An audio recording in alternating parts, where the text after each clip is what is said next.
Selamat petang, salam sejahtera. Berita yang aku mau sampaikan kepada kamu semua ini ialah tentang keadaan Tun Mahathir yang kritikal, tapi bukan kesihatan dia. Jangan kau salah faham pula. Dia sedang dalam kritikal gara-gara partinya diramalkan akan kalah pada PRU 15. Penganalisis politik mengatakan Dr. Mahathir sudah kehabisan kad kemenangan. Wow. Walaupun ramai orang yang mengatakan bahwa Tun Mahathir memang adalah pakar kepada kemenangan, pakar kepada mencipta kemenangan, pakar kepada mencipta strategi kemenangan, tetapi yang ini penganalisis kata Dr. Mahathir sudah kehabisan kad kemenangan. Apa kad kemenangan itu? Aku pun tak tahu. Jom kita tengok dulu apa ulasan ini. Menjelang PRU 15, persaingan meraih kemenangan di Kedah boleh dianggap paling sengit pada kali ini. Dengan kelibat serta pengaruh Dr. Mahathir Mohamad, pasti terus menjadi sandaran buat partinya, Parti Pejuang Tanah Air. Bagaimanapun, penganalisis yang bercakap dengan Malaysia kini berpandangan kebergantungan pejuang yang kini membentuk gabungan Gerakan Tanah Air GTA terhadap ketokohan anggota parlimen itu bukan lagi modal besar untuk menjamin laluan mudah. Penganalisis politik daripada Universiti Malaysia, Perlis, Muhammad Izmar Yusof berpandangan Mahathir sudah kehabisan winning card atau kelebihan untuk mendapatkan kemenangan.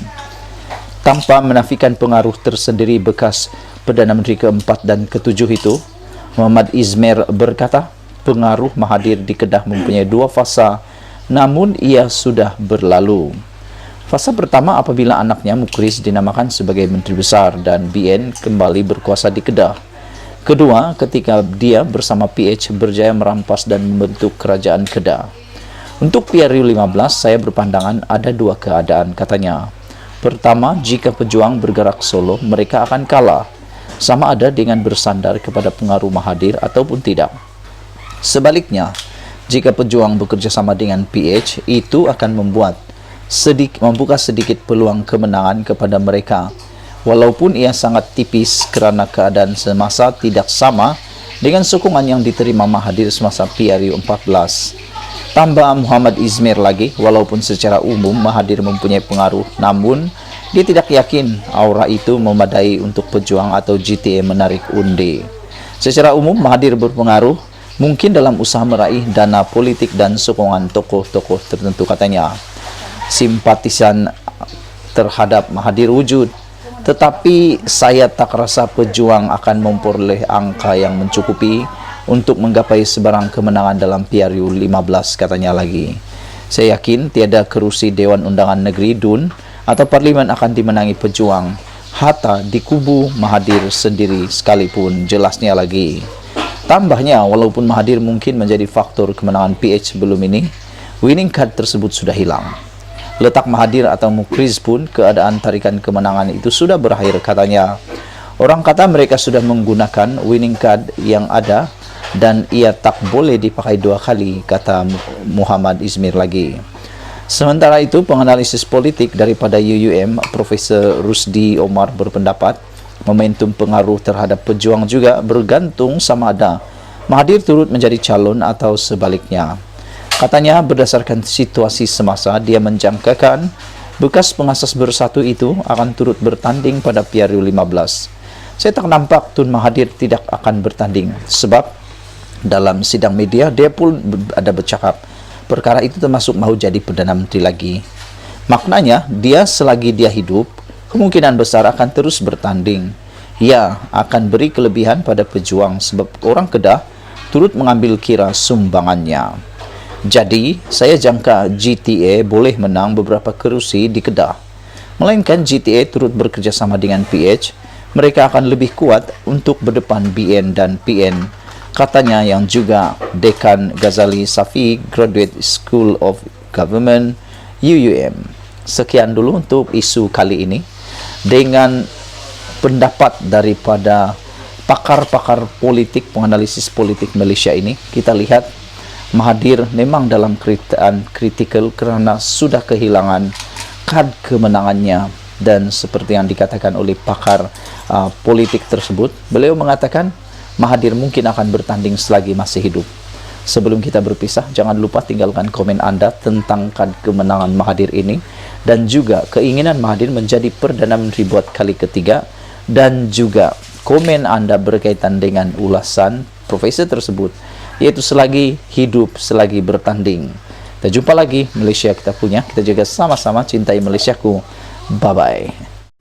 Petang-petang yang indah ini dibocorkan lagi satu rahasia yang semua orang nak tahu. Inilah amaran Zahid kepada Ismail Sabri, kata Ketua UMNO yang digantung keahlian selama 6 tahun oleh UMNO semalam.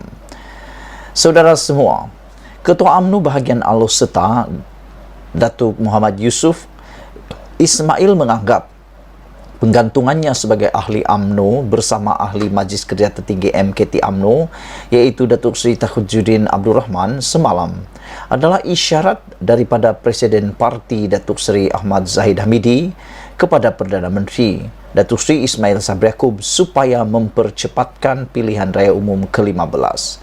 Menurutnya, Zahid seolah-olah atau seboleh-bolehnya mahu supaya Parlimen dibubarkan segera agar PRU15 dapat dilaksanakan pada bulan ini juga. Saya fikir tindakan ini, penggantungan, adalah mesej yang nak disampaikan kepada Perdana Menteri, Naib Presiden UMNO, sebab kedua-dua kami merupakan penyokong kuat Perdana Menteri, terutamanya dalam kumpulan ketua bahagian, katanya lagi.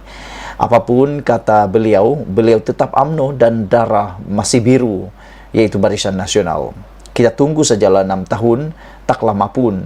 Cuma 6 kali raya saja, katanya, memetik laporan Warta Rakyat hari ini.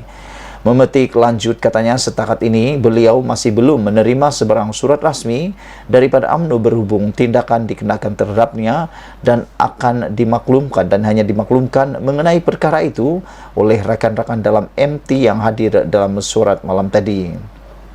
Beliau berkata, keputusan ini memang mengejutkan sebab saya tak tahu masalah apa yang saya timbulkan.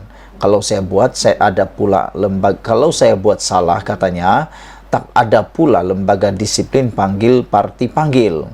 Saya difahamkan selepas mengumumkan tindakan terhadap kami semalam, Presiden terus keluar dari bilik mesyuarat tanpa ada perbincangan. Maknanya, bukan MT yang buat keputusan. Sebaliknya, Zahid yang buat, dan klausa mana digunakan saya pun tak tahu, katanya lagi. Diulangi sekali lagi, kata kata Ketua UMNO yang digantung keahlian ini, beliau tidak tahu dan beliau terkejut apa masalah yang menyebabkan beliau digantung. Kalau saya salah buat atau saya buat salah, kata beliau, tak ada pula lembaga disiplin parti panggil. Saya difahamkan, kata beliau, selepas mesyuarat, selepas mengumumkan tindakan terhadap kami semalam, Presiden terus keluar dari bilik mesyuarat tanpa ada perbincangan. Katanya, maknanya, bukan MT yang buat keputusan, sebaliknya, Zahid yang buat dan klausa mana digunakan, saya pun tak tahu, katanya lagi.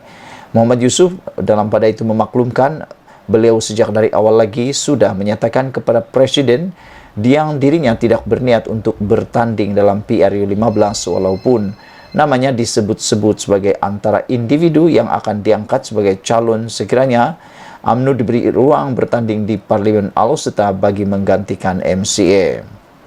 Saya awal-awal lagi dah beritahu yang tak minat bertanding. Cumanya kita mahukan kerusi Parlimen Alor-Setar itu diberikan kepada UMNO berbanding MCA. BN mampu merampas kerusi di situ, itu saja, katanya. Sebelum ini, Tajuddin turut membidas Zahid dengan mendakwa terlibat dalam surat sokongan kepada Presiden PKR Datuk Seri Anwar Ibrahim sebagai Perdana Menteri semasa krisis politik sebelum ini.